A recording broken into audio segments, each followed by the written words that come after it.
国敦促联合国成员国不要参加下周由德国、美国和英国计划的有关镇压维吾尔人和东突厥散其他民族的活动。据路透社在周五的一篇独家报道，中国驻联合国代表团在周四的报告中写道：“这是出于政治动机的事件，我们要求你的使团不要参加这次反华活动。”中国指责这次活动的组织者，其中包括欧洲其他几个国家以及澳大利亚和加拿大，都利用人权问题作为政治手段来干涉诸如新疆的中国内政，制造分裂和动荡，破坏中国的发展。美国、德国和英国的大使将于周三在虚拟的联合国活动上致辞。人权观察执行主任肯罗斯和国际特赦组织秘书长埃格尼斯·卡拉马德也将出席。这次活动的目的是请联合国系统、成员国和民间社会讨论如何支持和倡导东突厥散突厥裔社区成员的人权。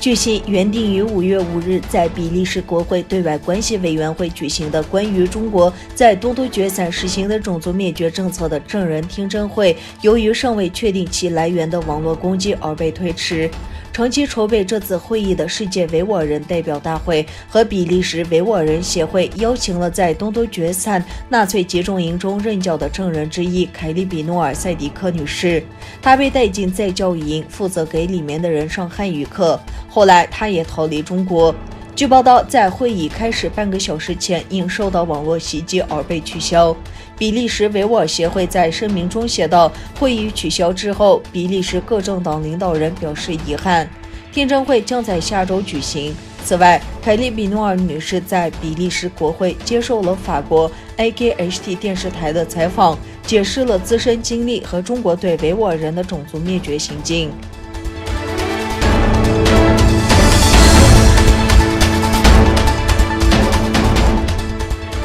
欧盟成员国领导人5月8日在与印度总理莫迪举行视频会议后发表的联合声明中说，欧盟与印度同意重启谈判，达成一项全面互利的贸易协定，以应对当前挑战。欧洲理事会主席米歇尔透露，欧盟和印度启动3个协议的谈判，分别是贸易协议、投资和地理标志协议。与欧盟的会谈正值印度的困难时期，印度目前正在经历中共病毒疫情的高峰阶段。印度与欧盟将寻求建立一个合作框架，以应对大流行病，并确保获得病毒疫苗、诊断和治疗。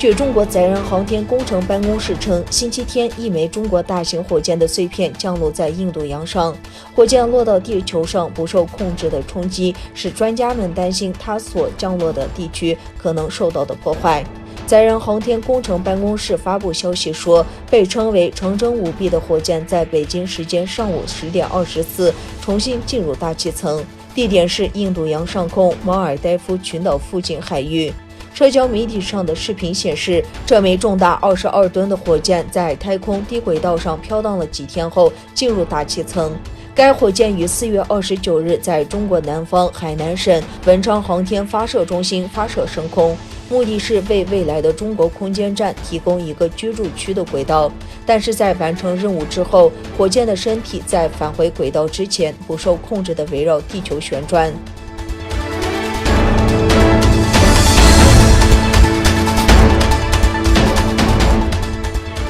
阿富汗首都喀布尔一所高中学校门口5月8日发生多起汽车炸弹爆炸，目前至少已致55人死亡，155人受伤。爆炸发生在喀布尔西部，是叶什派穆斯林居住区，经常遭到伊斯兰国激进分子的袭击。阿富汗内政部发言人9日发表声明说，8日发生在喀布尔一所学校附近的爆炸袭击已造成超过50人死亡，另有逾100人受伤。他说，喀布尔市第13景区一所学校附近8日发生3起爆炸，先是一枚汽车炸弹被引爆，接着是埋设在学校附近的2枚简易爆炸装置被引爆。他表示，死亡人数可能会继续上升。塔利班发言人否认作案，并针对事件进行谴责。